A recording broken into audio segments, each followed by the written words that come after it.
Hello, good afternoon, everyone. So, on today's class, let's begin with press of the freedom tribal freedom fighters of the other northeastern state. उससे हम लोग begin करेगा ये class को. Excuse me. जैसे जो पहला क्लास रहा है ये सेकंड लेक्चर है. फर्स्ट क्लास में we have seen the tribal freedom fighters of Arunachal Pradesh and today let's see Meghalaya, Mizoram, Manipur, Nagaland, Tripura and Sikkim.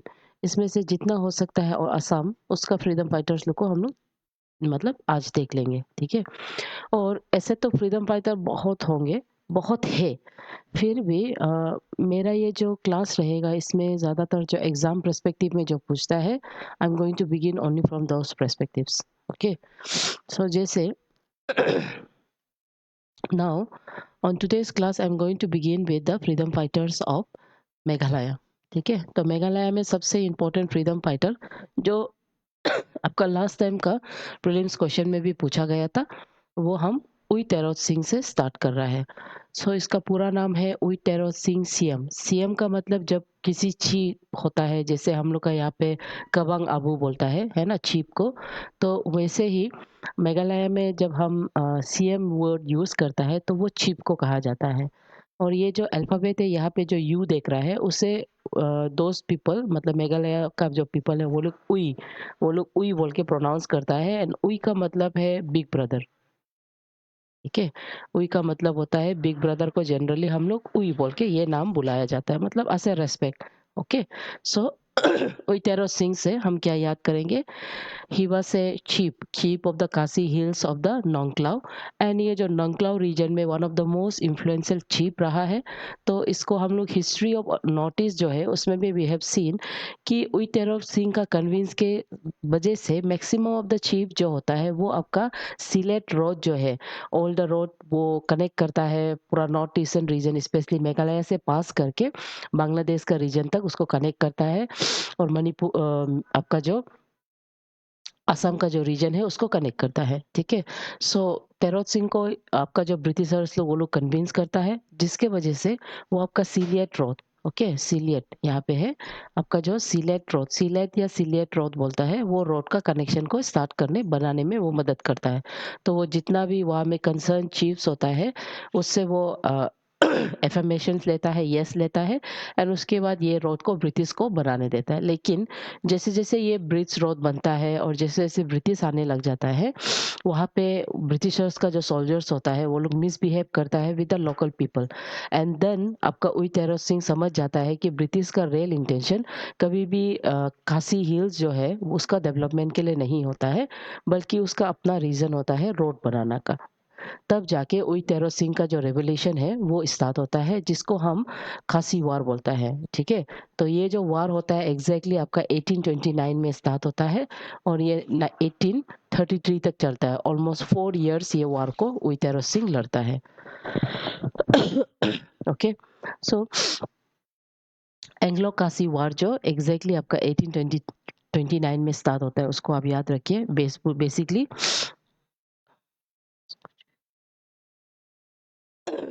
Question कैसे नहीं आया है, आपको नहीं पूछा गया काशी रेवलेशन का जो लीडर था उसका नाम क्या था प्रीलिम्स अगर तुम दिया है बोलने से. तसीदौर जी, लास्ट ईयर का 2024 का प्रीलिम्स क्वेश्चन पेपर आप लोग डाउनलोड कर लो. एंड उसके बाद डाउनलोड करके वहाँ पे एक क्वेश्चन है कि काशी रेवलेशन का लीडर कौन है बोल के वो पूछा गया था. ठीक है. सो ज्यादा इतना डीपली पूछेगा नहीं, लेकिन आपको ईच रेवलेशन कब हुआ था, उसका लीडर कौन है, ये तो आपको जानना होगा इतना अगर आप सिविल सर्विस पढ़ रहे हैं. क्वेश्चन पेपर देखा है तो आप मालूम हो जाएगा. ओके. सो उसके बाद अनफॉर्चुनेटली ये 4 इयर्स का जो वार चलता है ये एंग्लो कासी वार जो होता है, उसके बाद इन द ईयर 1833 में ब्रिटिश ये जो काशी का जो लीडर्स होता है उई टेरो सिंह उसको कैप्चर करता है.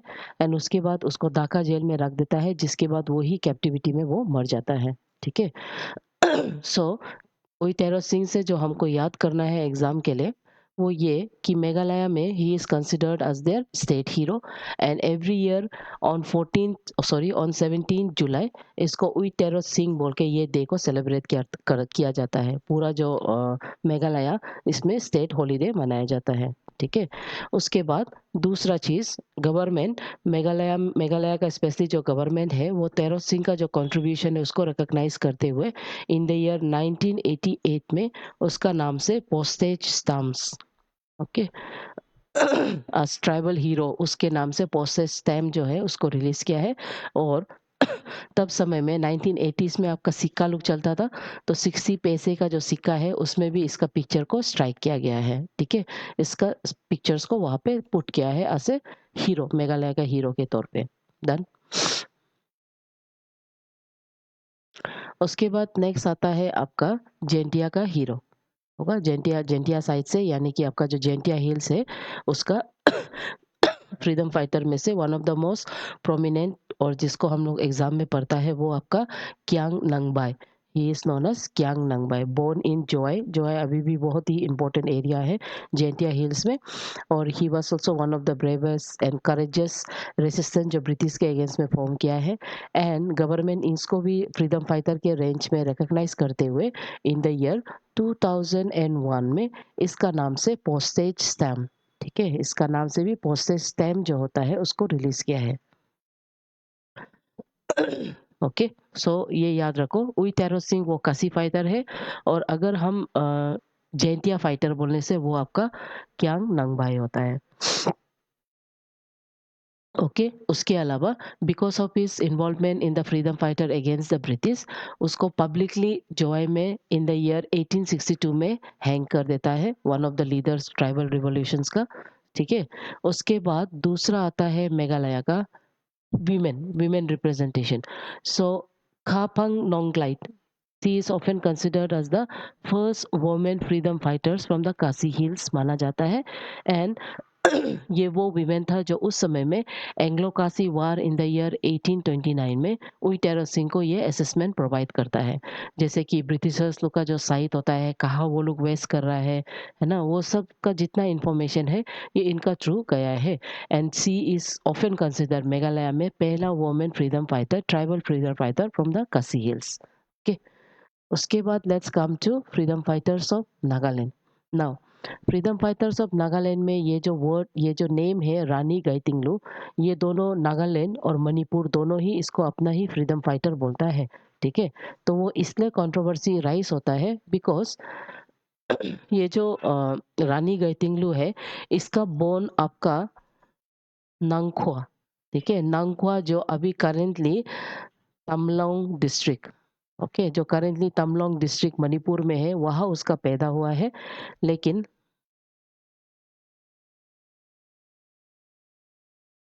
लेकिन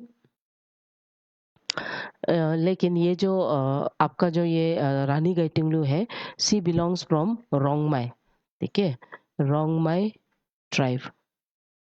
She belongs from the Rongmai tribe and Rongmai tribes are is often नहीं अभी भी ये one of the, ठीक है, one of the major Naga community से बिलोंग करता है, नागा ट्राइब्स। ठीक है, बहुत स्पीड हो रहा है, ओके, हम कोशिश करेगा कम स्लो जाने के लिए।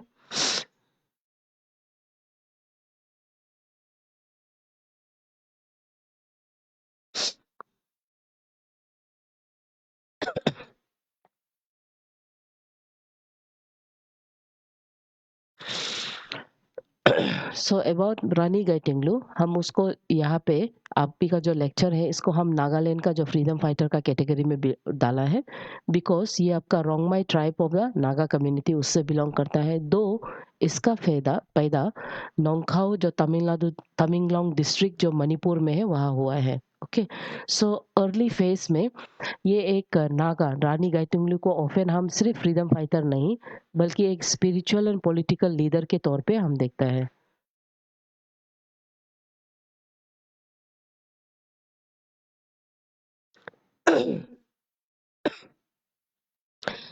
क्यों एपीएसएसबी को तो यूनिफॉर्म सर्विसेज को छोड़ के बाकी जितना भी एग्जाम है बेंगिया क्यों तो एलडीसी यूडीसी वो 40 इयर्स तक आप दे सकता है ना, एज लिमिट तो 40 इयर्स है। तो अगर आपका यूनिफॉर्म सर्विस में नहीं हुआ तो आप क्लरिकल में आप कर सकता है, कोई इश्यू नहीं है ना।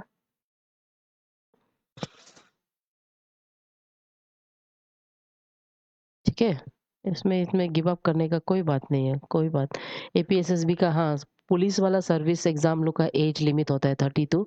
अदर देन दैट बाकी जितना क्लरिकल होता है आप उसको ट्राई कीजिए, वो लोग तो 40 इयर्स तक आप दे सकता है based on the RR rules of the APSSB, है ना। और आप इवन सिविल सर्विस को भी आप प्रिपेयर कर सकता है।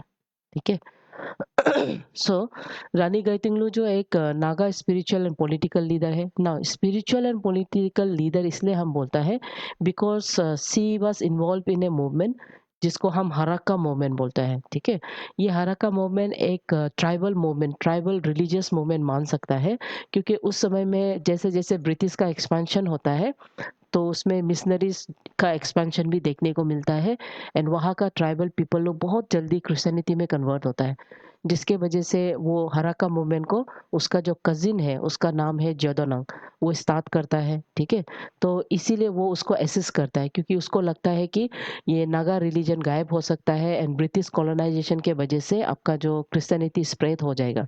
सो ये भी याद रखो, हराका मूवमेंट को सबसे पहले आपका कजिन, गाइटिंगलू का जो कजिन है वो स्टार्ट करता है। वो कजिन का नाम है जादोनंग। ठीक है, जो traditional Naga religion and fight उसको वो रिवाइव करने के लिए, इसलिए ये एक एथनिक रिलीजियस मूवमेंट होता है। तब at the age of 13 years Rani Gaidinliu ये मूवमेंट को ज्वाइन करता है। लेकिन अनफॉर्चुनेटली उसका ये जो कजिन होता है जादोनंग, वो कैप्चर्ड किया जाता है एंड उसके बाद उसको वो मतलब एग्जीक्यूट कर देता है, उसको हैंग कर देता है। So even at the age of 16 years Rani Gaidinliu Jadonang का जो मूवमेंट था हराका मूवमेंट उसको वो आगे लेके जाता है। ठीक है, सो हराका मूवमेंट का फॉर्मेशन वो जादोनंग है, याद रखो। लेकिन इसको आगे ले जाके सक्सेसफुल कराने वाला वो आपका रानी गाइतिंगलू है। अनफॉर्चुनेटली फ्रीडम मूवमेंट में इन्वॉल्व होते हुए 1932 में उसको कैप्चर किया जाता है एंड लाइफ इम्प्रेजमेंट उसको मतलब जेल में रख देता है। लेकिन after the independence Jawaharlal Nehru उसको जेल से रिलीज करता है और तब जाके उसको एक निक नेम देता है, known as Rani of Nagas. ठीक है, रानी ऑफ नागास, रानी गाइतिंगलू, इसलिए गाइतिंगलू को रानी गाइतिंगलू बोलता है हम लोग। ठीक है, तो as of now north east का साइड से she has been recognised for her numbers of contribution through awards. ठीक है, जैसे ताम्रपत्र अवार्ड यानी कि जो फ्रीडम फाइटर्स लोग को दिया जाता है वो अवार्ड 1972 में दिया है उसको। उसके बाद विवेकानंदा सेवा अवार्ड जो होता है उसको 1983 में, पद्मा भूषण उसको 82 में दिया है एंड उसका नाम से गवर्नमेंट स्टाम्प 1996 में रिलीज किया गया है। एंड मणिपुर गवर्नमेंट उसके नाम से जो म्यूजियम है उसको स्टैब्लिश किया है इन द ईयर 2022। डन। ठीक है, तो इतना आपको याद करना है। जस्ट एग्जाम बोलने से आई फील ये अवार्ड को ज़्यादा पूछा जाता है। स्टेम कब हुआ है उसको पूछा जा सकता है एंड ये पद्मा भूषण जो नेशनल अवार्ड का कैटेगरी में आता है ये लोग को पूछा जा सकता है। ओके, उसके बाद next is freedom fighters of Manipur. Freedom fighters of Manipur में सबसे पहले आता है लायन ऑफ मणिपुर। ठीक है, लायन ऑफ मणिपुर जिसका पूरा नाम है वीर त्रिकेंद्रजीत सिंह होगा। ये सब नाम को याद रखिए, वीर त्रिकेंद्र सिंह, उसका जो निक नेम है उसको याद करो। ठीक है, एंड उसके अलावा उसका जो निक नेम है उसको हम कोयरियांग भी बोलता है। ठीक है, कोयरियांग उसका निक नेम है। Lion of Manipur, these are the nicknames. Veer Trikendra Singh, okay, he was the son of the Maharaj Chandrakirti Singh of the Manipur. Now Chandrakirti Singh of Manipur, और अगर आप लोग हिस्ट्री पढ़ा है मणिपुर का जो डायनेस्टी होता है उसको हम निंगतोजा डायनेस्टी बोलता है। ठीक है, एंड उसके बाद सिमिलरली त्रिपुरा का जो डायनेस्टी है उसको हम राजमाला डायनेस्टी बोलता है। This are the names. ज्यादातर प्रीलिम्स लेवल में आपको सीधा पूछेगा कि राजमाला डायनेस्टी किसका है, निंगतोजा डायनेस्टी किसका है, क्योंकि अभी हमारा सिविल सर्विस में नॉर्थ ईस्ट भी कम्प्लीटली सिलेबस में है एंड प्रीलिम्स लेवल में उतना तक तो क्वेश्चन आपको पूछा जा सकता है। ओके, सो याद रखो, मणिपुर का जो फर्स्ट एंग्लो मणिपुर वार जो हुआ है 1891 में, उसमें आपका वीर त्रिकेंद्र सिंह वो है and he is often considered as lion of Manipur. इतना आपको ऑब्जेक्टिव वाइज में पढ़ना होता है। ठीक है, सो एवरी ईयर मणिपुर में 13 अगस्त जो होता है उसको पेट्रियोटिक डे बोल के मणिपुर सेलिब्रेट करता है इन हिज ऑनर। ठीक है, यानी कि in his honour as well as other honour जितना भी आपका फ्रीडम फाइटर मूवमेंट्स में इन्वॉल्व हुआ है। दूसरा फ्रीडम फाइटर मणिपुर का है, his name is Hemam Nilamani Singh. Now Hemam Nilamani Singh जो फ्रीडम फाइटर के अलावा वो सोशल सर्विस सोशल वेलफेयर में भी माना जाता है, because he is often considered as a person जो मणिपुर जैसे स्टेट में लैंग्वेज हिंदी जो है वो लैंग्वेज को यूथ के ऊपर में एम्पावर करना। ओके, साथ ही साथ ही वॉज ऑल्सो दैट मेंबर जो नेताजी सुभाष चंद्र बोस के साथ जो साउथ ईस्ट फ्रंटियर वार है ना, आप लोग इसको क्लास में पढ़ लिया होगा, साउथ ईस्ट फ्रंटियर वार।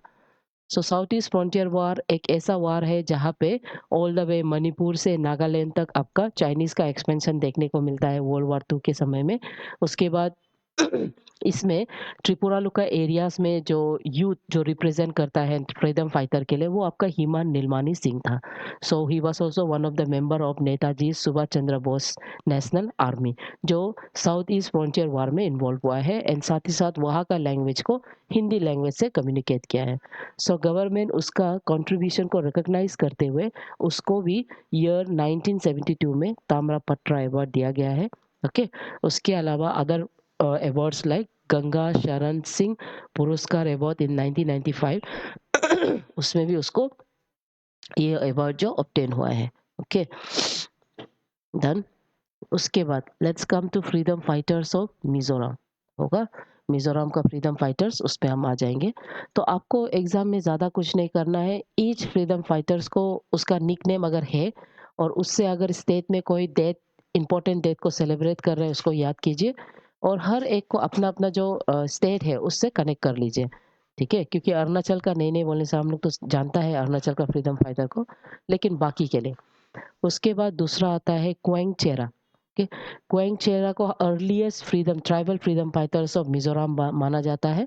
सो ये आपका आइलवांग जो विलेज है उससे वो आता है and during the Lushai hill expansion, Lushai hill का एक्सपांशन ब्रिटिश जो इन द ईयर 1889 ऐसे में वो लोग स्टार्ट करता है। तो हिल एक्सपांशन बेसिकली वो लोग रिसोर्सेज के लिए करता है, रास्ता को बनाने के लिए करता है एंड वहाँ का जितना पीपल है उसको अपना सब्जुगेशंस में रखने के लिए, क्योंकि मिजोरम भी एक बहुत इंपॉर्टेंट बफर जोन होता है ना।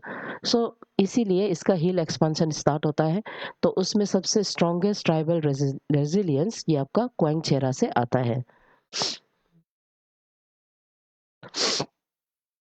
क्यों नहीं होगा 162, पता नहीं, सब आयरबैंड को ऑप्ट करने से मुश्किल हो सकता है।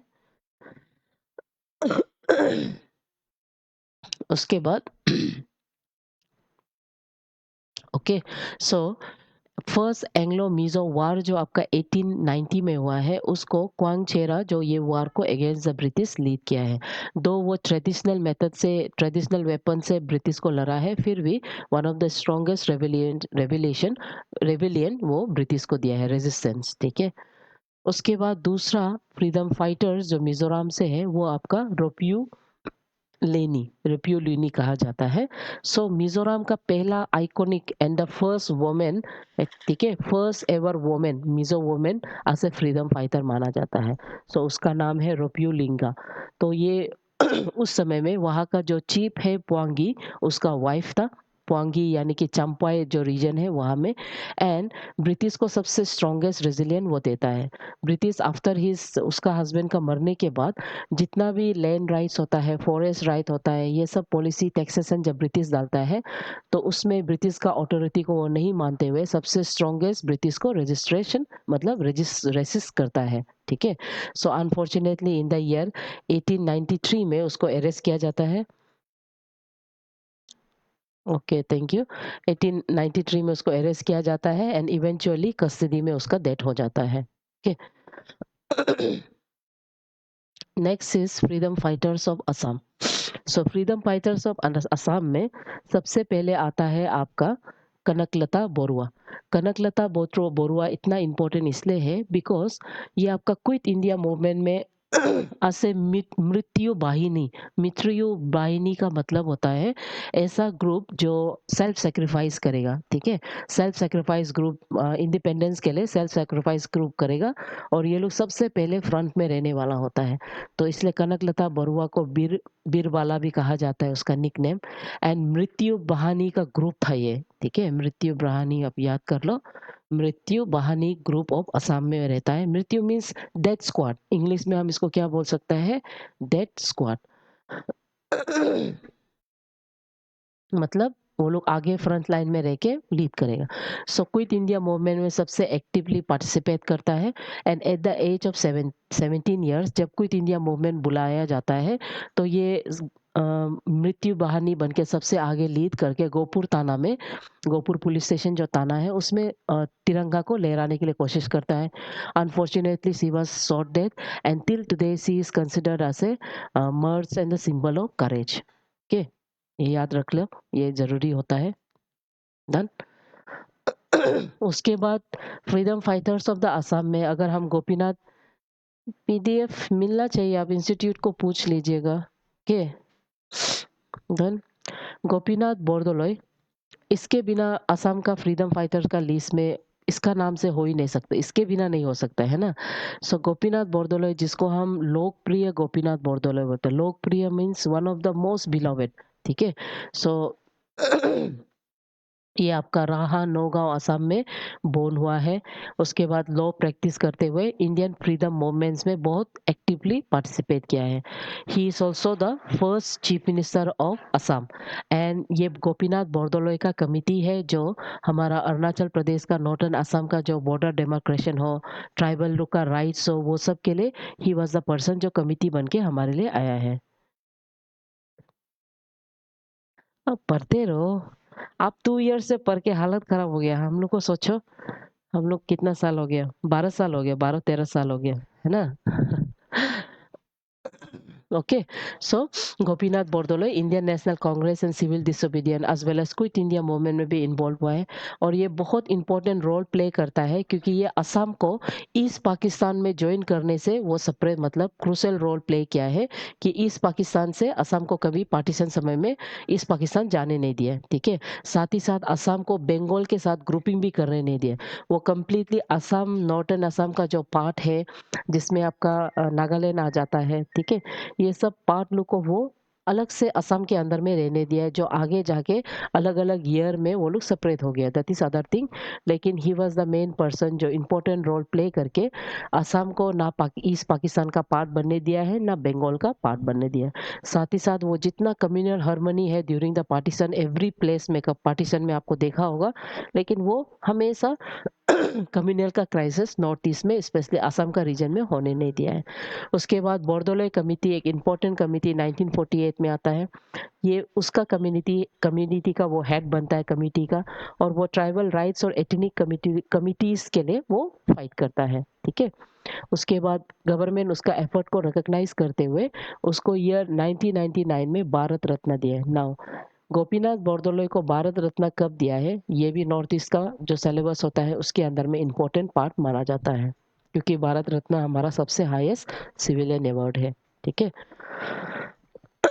उसके बाद दूसरा आता है कुशाल कॉन्वर।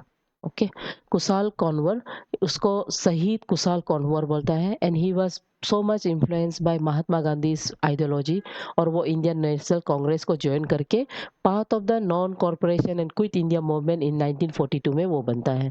सो क्विट इंडिया मूवमेंट में ऐसा कोई नहीं है जिसको ब्रिटिश हैंग किया है। तो असम से ये पहला आदमी होता है, पहला फ्रीडम फाइटर जिसको क्विट इंडिया मूवमेंट में हैंग किया जाता है, ठीक है? सो ये इसका हिस्टोरिकल मिथ्स रिकॉर्ड है। उसके बाद मनीराम दीवान।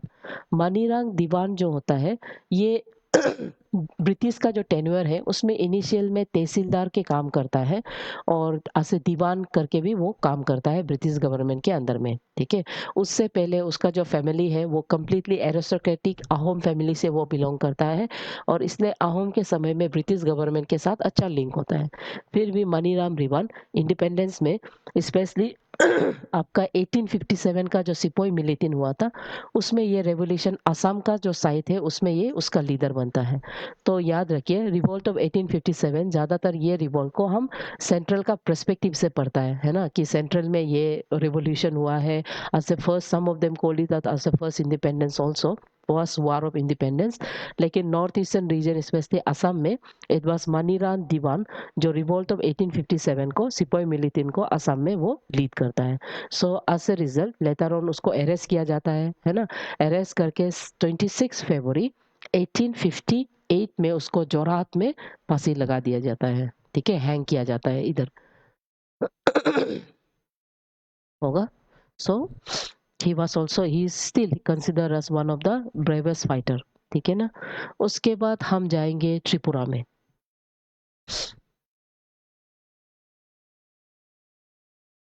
ओके,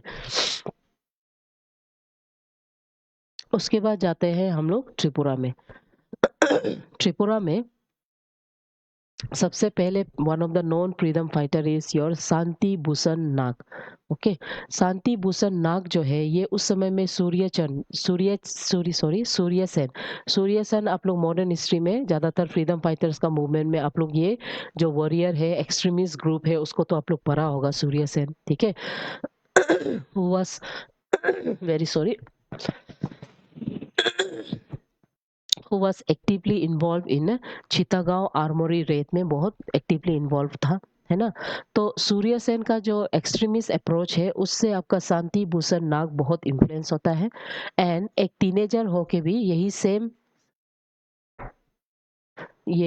सेम चीज को वो क्या करता है आगे जाके त्रिपुरा में इन्वॉल्व करता है। ठीक है, सो रिमेम्बर शांति भूषण नाग ये extremist group of the Tripura यानी कि नॉर्थ ईस्ट को रिप्रेजेंट करता है, जिसमें वो कॉलोनियल एक्टिविटीज को नहीं मान के एक्सट्रीमिस्ट यानी कि वायलेंस मीन्स को यूज करके वो ब्रिटिश के अगेंस्ट में रिवॉल्व करता है। ओके, सो गवर्नमेंट उसका जो कंट्रीब्यूशन है उसको याद करते हुए ऐसे unsung heroes of the north east freedom fighter में उसको ताम्रपत्र अवार्ड इन द ईयर 1972 में दिया जाता है। ठीक है, उसके बाद दूसरा फ्रीडम फाइटर्स ऑफ त्रिपुरा है अविनाश चंद्र बटर्जी। ओके, अविनाश चंद्र सॉरी बतछाड़ जी, ये आपका त्रिपुरा का चुमता एरियाज में है, चुमता एरियाज में बोर्न हुआ है। नाउ अविनेश चंद्र बतरचार जी वो मेंबर ऑफ अनुशीलन समिति का मेंबर रहता है। अनुशीलन समिति एक रिवोल्यूशनरी समिति होता है जो आपका secret revolutionary society of Bengal के अंदर में फॉर्म किया गया था। ठीक है, इसको याद रखो, सीक्रेट सोसाइटी का नॉर्थ ईस्ट से अगर कोई पार्ट है वो आपका अविनेश चंद्र बतरचार जी है। उसके अलावा he was also one of the founding members in Berlin committee. Berlin committee मतलब इंडियन इंडिपेंडेंस कमिटी जो India as well as Germany में है ड्यूरिंग द वर्ल्ड वार समय में, तो उसका फाउंडिंग मेंबर्स इंडिया में त्रिपुरा में अविनेश चंद्र बटर्जई के अंदर में फॉर्म हुआ है। तो दिस मैन ये जो फ्रीडम फाइटर है he is often consider as an example for international क्या बोलता है मिलिट्री सॉरी फ्रीडम मूवमेंट्स। ठीक है, तो इसका जितना भी ये हम इसको क्रॉस बॉर्डर रिवोल्यूशनरी के अंदर में एग्जाम्पल के तौर पे हम उसको याद करता है। डन।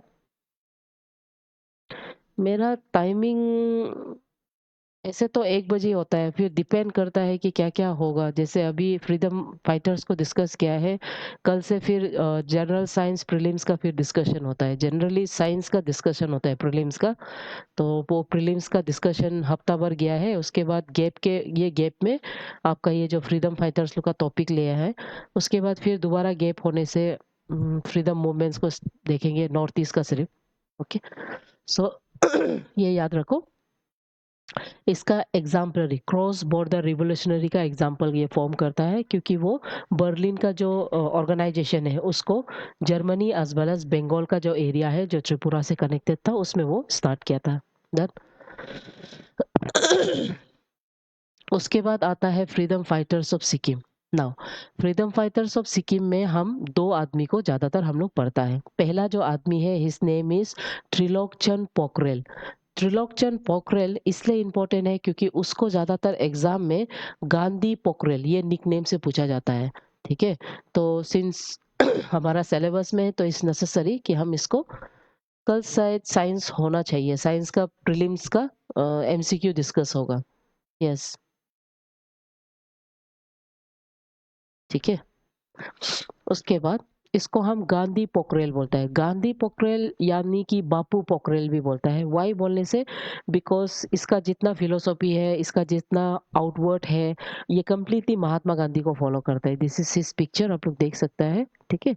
सो ये सिक्किम एंड नॉर्थ बंगाल का रीजन में completely inspired by non violence and simple living of Mahatma Gandhi, ये अपना लाइफ को उस हिसाब से जीता है, ठीक है। सो फ्रीडम मूवमेंट्स में स्पेशली सिक्किम कंप्लीटली मोनार्की का फॉर्म में था, तो उसमें इसका बहुत इन्वॉल्वमेंट है, ठीक है। एंड सिक्किम से ही वाज द पर्सन जो participated in non corporation, civil violence, civil disobedience and quit India movement में भी स्प्रेड किया है।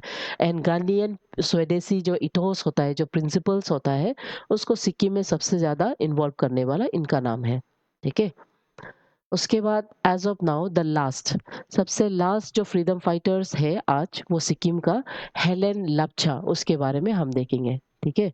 सो हेलेन लाप्चा, इसको हम ऑफन सिक्किम सावित्री देवी ऐसे भी कहा जाता है। सावित्री देवी मीन्स आप लोग जानता है ना, सावित्री देवी पुले जो है, वो आपका पहला ऐसा विमेन है जो औरत लोग के लिए, यानी कि गर्ल चाइल्ड लोग के लिए स्कूल खोला है। एंड स्कूल खोल के वहाँ का पहला प्रिंसिपल भी वो बना है। और ये क्वेश्चन भी आपका एग्जाम में पूछा गया था। तो हेलेन लैप्चे उसी तरह सिक्किम में वो सावित्री देवी का रोल करता है, जिसमें वो वहाँ का जो कम्युनिटी का जो वुमेन है, चिल्ड्रन है, गर्ल चाइल्ड है, वो लोग का एजुकेशन लुक में बहुत इन्वॉल्व हुआ है। That's why this name Savitri Devi is given to her, okay. दूसरा, she is also considered the only women freedom fighter जो लप्चा कम्युनिटी से बिलोंग करता है, ओके। तो ये आपका जो movements like khadi and chakra movement 1917 में सिक्किम में ये स्टार्ट करता है, जहाँ में सेल्फ रिलायंस और खुद के ऊपर में डिपेंड करते हुए, उसके बाद आगे जाके 1942 में वो क्विट इंडिया मूवमेंट में ज्वाइन करता है। और दूसरा, उसका उसका ये जो निक नेम है, ठीक है, हर nickname Sikkim Savitri Devi. This nickname was given by Mahatma Gandhi, father of the nation. Okay, so as of now, Sikkim consider her as the daughter of the soil, and government उसका contribution को recognize करते हुए उसको ताम्रपत्र award in the year 1972 में दिया गया है। हाँ, त्रिलोकचंद सही है, ठीक है। सो ये फ्रीडम फाइटर्स लोग का नाम में है। सो माय डियर स्टूडेंट, आज आपका जितना भी freedom fighters of the north east है, उसको हम लोग खत्म किया है। इसके बाद हम लोग फिर से जनरल साइंस का प्रीलिम्स को अगर हम लोग स्टार्ट करेगा, है ना, जनरल साइंस का प्रीलिम्स। अगर जनरल साइंस का प्रीलिम्स नहीं होने से, अभी हम लोग फाइटर्स को देखा है ना। फाइटर्स के बाद हम स्ट्रगल, ठीक है, नॉर्थ ईस्ट में कौन कौन सा इंपॉर्टेंट स्ट्रगल्स है और वो इंपॉर्टेंट स्ट्रगल्स में कैसे वो लोग लड़ा है, वो सबको देखेगा। तो फ्रीडम स्ट्रगल में नॉर्थ ईस्ट में बोलने से अरुणाचल से हम लोग जैसे आपका एंग्लो अबर वार हो गया, है ना, मिरी वार्स हो गया, आपका ये क्या बोलते हैं 80s, नीनू नीनू 80s जो हो गया, ये सब को हम लोग डिस्कस करने के लिए कोशिश करेगा। एंड उसके बाद अदर साइड्स में जितना भी आपका हराका मूवमेंट्स लोग है, एवरीथिंग को हम लोग स्टार्ट करने के लिए कोशिश करेगा। सो आज हम लोग सिर्फ freedom struggle of north east को हम लोग देखा है। आगे जाके क्लास मिलने से, क्लास मेरा हमेशा 1 o'clock को स्टार्ट होता है, 1 PM को। तो 1 PM से 2 PM है, 1 घंटा का ही क्लास है। तो नेक्स्ट क्लास में अगर फिर से समय मिलने से स्ट्रगल ऑफ नॉर्थ ईस्ट यानी कि फ्रीडम मूवमेंट्स को हम लोग स्टार्ट करेगा। और अगर नहीं होने से हम जनरल साइंस का जो प्रीलिम्स का जो क्वेश्चंस होता है वो लोग को डिस्कस करेगा, ठीक है। हाँ, प्रीलिम्स साइंस को हम लोग शायद डिस्कस करने के लिए कोशिश करेगा। ऑलरेडी प्रीलिम्स साइंस में हम लोग 5 लेक्चर खत्म हो गया है, तो 6 या 7 लेक्चर से हम लोग नेक्स्ट क्लास में स्टार्ट करना चाहेगा, ठीक है। So thank you everyone.